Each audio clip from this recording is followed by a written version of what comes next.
جو کہتے ہیں جی بزرگ دلوں کے حال جان لیتے ہیں، کہتے ہیں آپ رائے وینڈ چلے جائیں، آپ ملتان شریف چلے جائیں، کسی بھی شریف جگہ پہ چلے جائیں تو مرید وہ ڈر ڈر کے بیٹھے ہوتے ہیں جی بزرگ دل کا حال جان لیتے ہیں۔ میں نے کہا نا، پرانیاں گلاں، پرانے فرقے، پرانے بزرگ ہوں تو انہاں دی برسیاں بھی ہو چکی ہیں نا، 1000 سالہ برسیاں، جو جتنا پرانا ہے اتنی برسی ہو چکی ہے۔ میں یہ چیلنج کرتا ہوں، میں اپنی میکینیکل انجینئرنگ میں سے مشین ڈیزائن کا یا اسٹرینتھ آف مٹیریل کا ایک فارمولا میکینکس آف مٹیریلز کا لکھ کے دیتا ہوں کاغذ کے اوپر، کوئی دنیا کا بزرگ مجھے دیکھ کے پڑھ کے بتا دے۔ ہاں اگر وقت کا پیغمبر ہو وہ پڑھ کے بتا سکتا ہے، کیونکہ اسے وحی کی تائید حاصل ہوگی۔ نبی علیہ السلام کو کئی مواقع کے اوپر آپ کو پتا ہے کافروں نے سوال کیے ہیں، نبی علیہ السلام کو نہیں پتا تھا، اللہ نے صورتیں نازل کر کے جواب سکھا دیے۔ قصہ موسیٰ اور خضر سکھایا، حضرت یوسف علیہ السلام کی بایوگرافی سکھائی، ذوالقرنین بادشاہ سے متعلق سکھایا سورۃ الکہف میں۔ وہ ایک دیوبندی مولانا بیٹھا ہوا ہے کوئی مجہول قسم کا، اور وہ اپنے آپ کو کہتا ہے میں مفتی اعظم امریکہ ہوں۔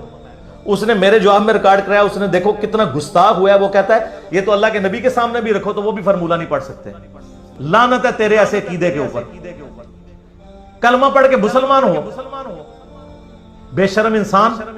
یہ میں اپنی ذات کی خاطر نہیں کہہ رہا، یہ تو حضرت عمر ہوتے تو پہلے تو اس کی وہ کرتے نا، پھر اگلی بات اس سے کرتے۔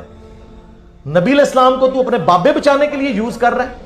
وہ امام حنیفہ رحمہ اللہ کا وہ گناہ دھلنے والے واقعے کو ڈیفینڈ کرتے ہوئے یہ کہہ رہا تھا نبی علیہ السلام کے پیچھے اللہ ہے۔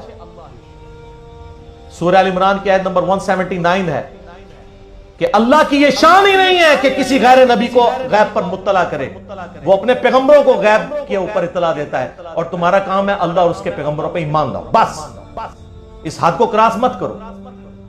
تو نبی علیہ السلام کو اگر یہ چیلنج دیا جائے وقت کے پیغمبر کو، وہ پڑھ کے سنا بھی دے گا، اس کو اللہ آنے واحد میں سب کچھ سکھا دے گا۔ بابوں کو اس لیے میں چیلنج کر رہا ہوں کہ تمہارا تو کہنا ہے کہ ہمارا اللہ سے تعلق ہے، اللہ کو تو آتی ہے نا انجیل نہیں، پڑھ کے بتاؤ۔ تم کہتے ہو ہم دلوں کے حال جانتے ہیں، ہمیں کشف القبور ہوتا ہے، وہ بھی کہانیاں۔ صحیح مسلم میں حدیث ہے، بخاری میں بھی اس کا کچھ حصہ ہے۔ ایک مدعم نامی غلام تھا نبی علیہ السلام کا، خیبر کے موقع پر نامعلوم تیر لگا، وہ شہید ہو گیا۔ صحابہ نے کہا سیدھا جنتی ہے۔ آپ فرمایا تم جنتی کہہ رہے ہو، اس نے تو مال غنیمت کی ایک چادر چرائی تھی جو آگ کی پہنا دی گئی ہے اس کے اوپر، میں دیکھ رہا ہوں۔ تو صحابہ کرام فوراً گھروں کو لوٹے، اگر کسی نے کوئی رسی کا ایک ٹکڑا بھی یہ سمجھ کے اٹھایا تھا نا اس کی تو خیر ہے، وہ بھی لا کے مال غنیمت میں جمع کروایا کہ یہ سر وہ لوگ سمعنا واطعنا تھے، سننے والے اور ماننے والے۔ تو صحابہ کرام کو تو سامنے میت کے اوپر آگ کی جو چادر نظر نہیں آئی ہے۔ بخاری مسلم میں حدیث ہے، نبی علیہ السلام گزر رہے تھے، آپ رک گئے، آپ کا خچر بدک گیا، کیونکہ آپ علیہ السلام اس میں بیٹھے ہوئے تھے، اس کی برکت سے اللہ نے اس کو بھی دکھا دیا۔ ویسے بخاری مسلم میں حدیث ہے کئی ایک مناظر جو ہیں وہ جنوں انس کے علاوہ ساری مخلوقات دیکھتی ہیں۔ آپ فرمائیں 2 قبر والوں کو عذاب ہو رہا ہے، ایک پیشاب کے چھینٹوں سے نہیں بچتا تھا، دوسرا چغلی کھاتا تھا۔ پھر آپ نے ایک ٹہنی توڑ کے اس کے 2 حصے کر کے لگایا، فرمایا جب تک یہ ہری رہیں گی ان کے عذاب میں تخفیف ہوتی رہے گی، نبی علیہ السلام کی مبارک ہاتھوں کی برکت سے۔ تو صحابہ کرام کو تو عذاب قبر نظر نہیں آیا۔ کہانیاں دل کا حال جان لیتے ہیں۔ سر اب زمانہ بدل چکا ہے، اب ہر طرف صدا ہے کیا کہ نہ میں وابی نہ میں بابی، میں ہوں مسلم، علمی کتابی، یہ علمی کتابی بات ہے۔